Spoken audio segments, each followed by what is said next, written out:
નમસ્કાર નડિયાદ ચેકપોસ્ટ લાઈવમાં આપનું સ્વાગત છે. ફરીથી આપણી સમક્ષ ગૌતમસિંહ સુદાન હાજર.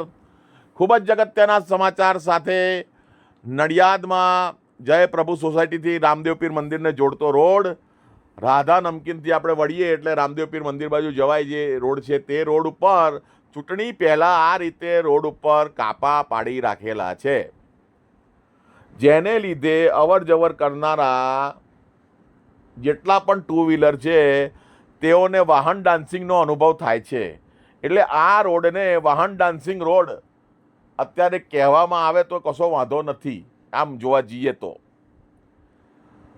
એટલે મારે નડિયાદ મહાનગરપાલિકાના સત્તાધીશો, એન્જિનિયરો, કોર્પોરેટરો અને બીજા લાગતા વળગતા વિભાગને વિનંતી કે આ રોડ ઉપર તમે પોતે એકવાર ટુ વ્હીલર લઈને આવો એટલે તમને પોતાને એવું થશે કે ડાન્સ ઇન્ડિયા ડાન્સમાં જેમ પેલા પાર્ટિસિપેટ કરે છે ને, ડાન્સ કરવા જાય છે, એમાં જવાની જરૂર નથી. અહીંયા જ ડાન્સ ઇન્ડિયા ડાન્સ થઈ જાય. આપણે વાહન ડાન્સિંગ રોડ ઉપર જ ઓટોમેટિક તમારા ડાન્સ શરૂ થઈ જશે વાહન ઉપર જ.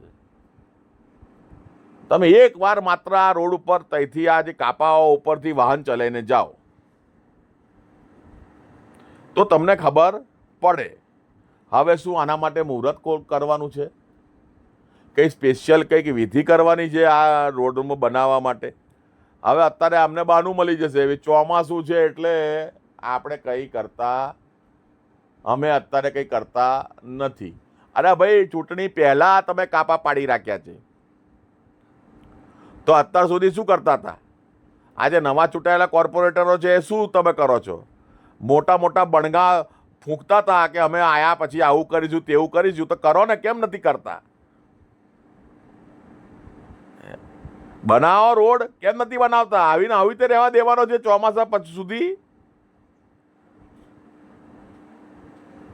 એટલે લાગતા વળગતા વિભાગોને વિનંતી કે આ વાહન ડાન્સિંગ રોડ ઉપર તાત્કાલિક ધોરણે રોડ બનાવવામાં આવે તો આનું નિરાકરણ જલ્દી આવશે. જય હિન્દ, જય ભારત.